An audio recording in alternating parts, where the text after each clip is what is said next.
Hello Capricorn, Sun, Moon, Rising, and Venus signs. Kamusta kayo? Sana po nasa mabuti kayong kalagayan. Welcome back po sa Star Tarot. Kung bago kayo rito, welcome din kayo. Thank you sa inyong support. I truly appreciate it. God bless you all.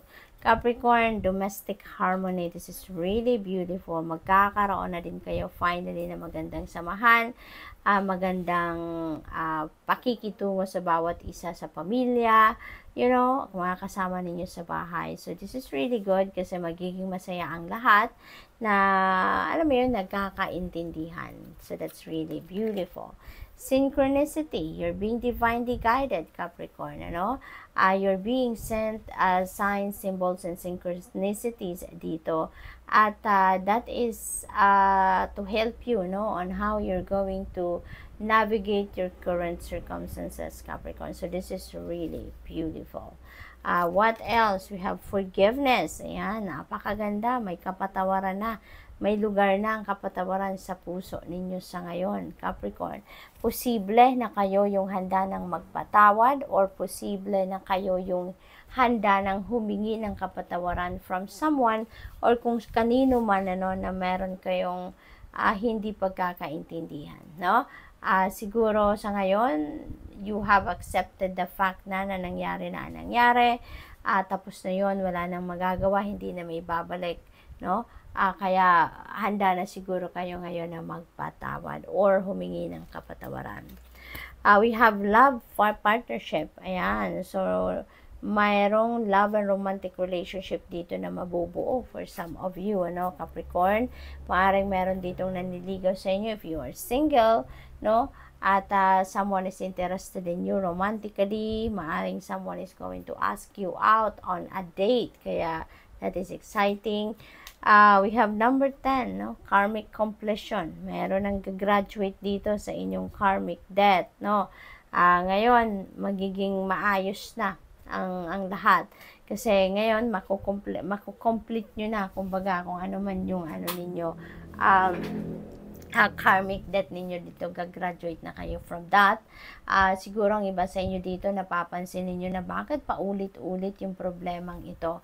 Maybe, nangyari na to in the last couple of years. Tapos, nangyari na naman uli, no? After a year, nangyari na naman at maaaring ngayon, ano, few months later, nangyari na naman. So, that is karmic debt, no? Na hanggat hindi ninyo nadideal with ng tama ang problema na yan, hanggat hindi ninyo natututunan din ang lesson na hatid ng sitwasyon na yan or ng problema na yan, pabalik-balik yan. Hindi yan matatapos, no? It will continue to come back sa buhay ninyo hanggat hindi ninyo natututunan ang lesson ng bagay or sitwasyon na yan. Hanggat hindi ninyo nadideal with ng tama, hindi ninyo nasusolusyon ng tama, hindi yan matatapos, no? It's not going to fade away. Pabalik-balik yan. Pero ngayon, since you have karmic completion card, so posible nag-graduate na kayo from that, matututunan nyo na ngayon ang dapat ninyong matutunan out of that problem. Magagawa na ninyo ng tamang solusyon yan, kaya hindi na yan babalik sa inyo. That is going to fade away na completely. Matatapos na yan, no? Kumbaga, masosolve nyo na ng tama ang problema na yan, kaya hindi na yan babalik pang muli, no? Putol na, kumbaga, no? The cords are cut na between you and whatever karmic debt is that. Surrender. Ayan. So, this is what is being asked of you then, no? Na mag-surrender kayo sa natural ebb and flow of life. Mag-surrender kayo sa divine universe, no? So, maaari kasi na meron mga pagkokontrol dito ng outcome ng kung ano man ang gusto ninyong mangyari. The more na meron tayong resistance, the more na meron tayong control na pinapaandar dyan, ano? At hindi tayo nagsusurrender sa divine universe, the more na mas magtatagal yan, lalayo yan lalo sa inyo, no? Na kung ano man ang gusto ninyong dumating sa buhay ninyo. Kaya, you're being asked here to surrender and allow the destiny to unfold kung ano ang dapat mag-unfold. Okay? So good luck, and that's all I have for you for today. Thank you for watching. Love and light. Namaste. Hello Virgo, Sun, Moon, Rising, and Venus signs. Kamusta kayo? Sana po ay nasa mabuti kayong kalagayan. Welcome back po sa Star Tarot. Kung bago kayo dito, welcome din kayo. Thank you sa inyong support. I truly appreciate it. God bless you all. Tignan natin ang mga mensahe ni Virgo. Pauna mensahe po ninyo ay number 46, domestic harmony. Napakaganda. Masayang pamilya ang meron kayo sa ngayon kasi nagkakaintindihan, maganda ang samahan. There is harmonious relationship, no, between each other sa inyong pamilya.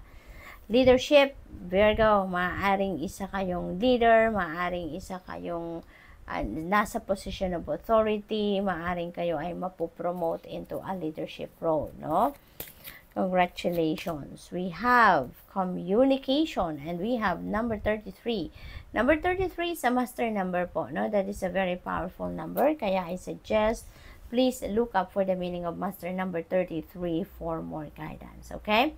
Communication is key sa kahit anumang klaseng relationship. Kaya siguro kayo nagkakaroon ngayon ng domestic harmony, masayang magandang samahan ng bawat isa sa pamilya. It's because, you know, maganda, open ang inyong communication lines. Maaring lahat na i-express ninyo, nasasabi ninyo, ganun din ang mga kasamahan ninyo.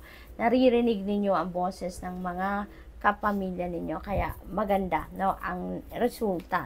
Nagkakaintindihan. Love partnership, maaari din, no, na ang iba sa inyo dito is going to enter a new love and romantic relationship. Possible din na ganyan ang sitwasyon ng iba, lalo-lalo na kung kayo po ay single, no? What else? We have number 41, self-discipline. Ayan. So, panawagan din ito sa inyo. Gamitin ninyo or paigtingin ninyo ang disiplina, no, sa inyong sarili, no, Virgo. Maaring nakakalimot kayo about that na yan ay gamitin ninyo.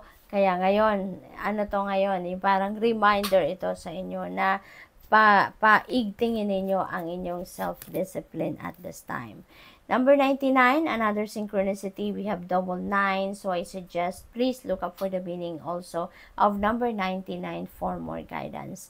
Virgo, once again, you are going to display your compassion, no, towards other people.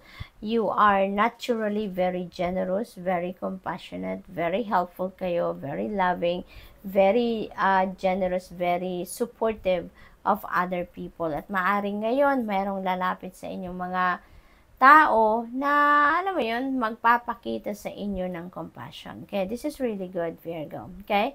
Napakalaki ng inyong puso. You are very, very, loving and compassionate talaga. Kaya, siguro, kayo yung go-to person, no, ng maraming tao. Possible din ang iba sa inyo, siguro, kayo yung nangangailangan ng compassion ng ibang tao.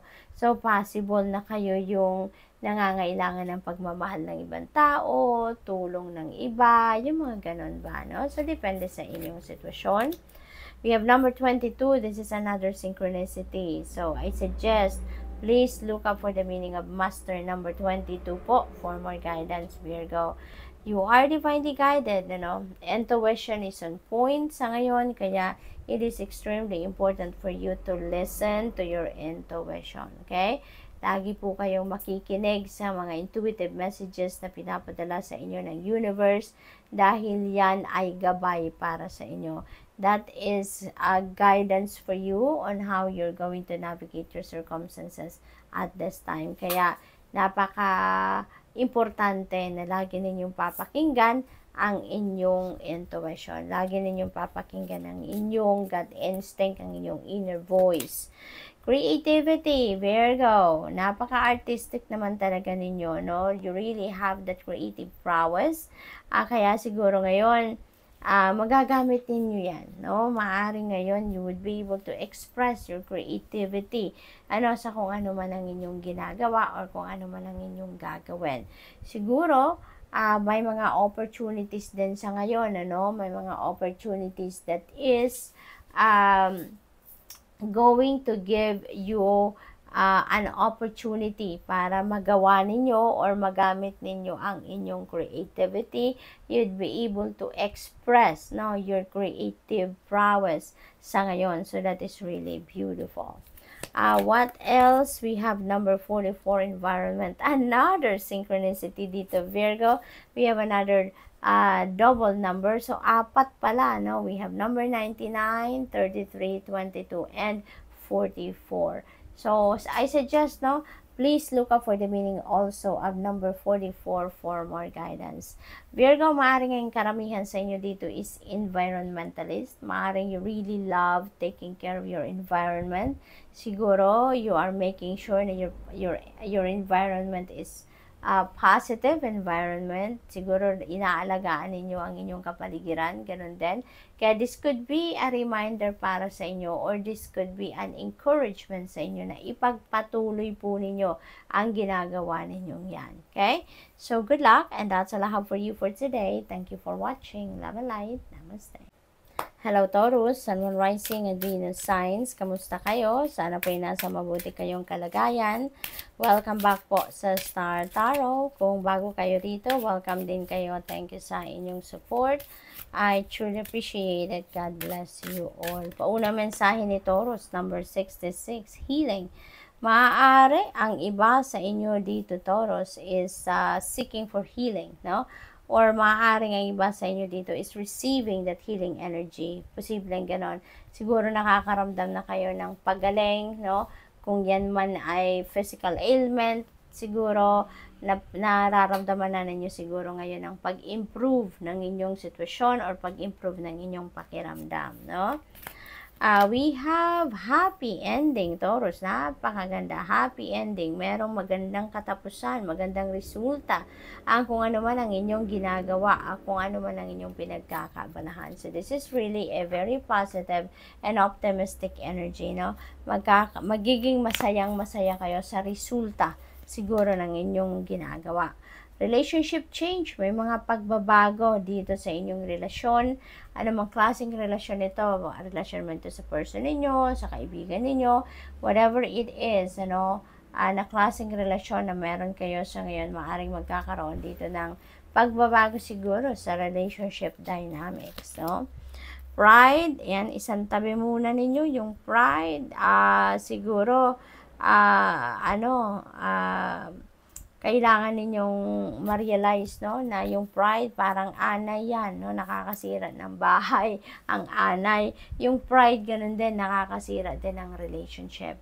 Kaya maaaring siguro magkakaroon kayo ng pagbabago dito pagdating sa inyong mga relasyon because siguro of that pride, no? Kaya dumating ito sa reading ninyo para i-remind kayo na tanggalin nyo na yan, wag na ninyong paandaran yan, no? Dahil hindi yan makakatulong sa inyong mga sitwasyon.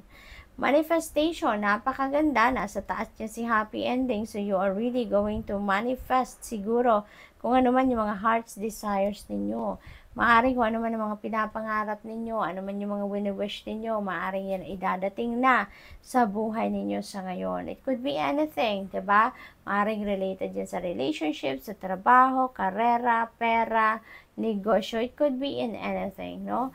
It could be in any area of life, but you are definitely very powerful sa ngayon kasi you are manifesting whatever it is na gusto ninyong ma-experience or gusto ninyong makuha, no, sa buhay ninyo. At magiging maganda ang resulta, no? There is a happy ending. Number 55, adventure. Ayan. So, ang iba sa inyo dito is going to embark on an adventure, ano?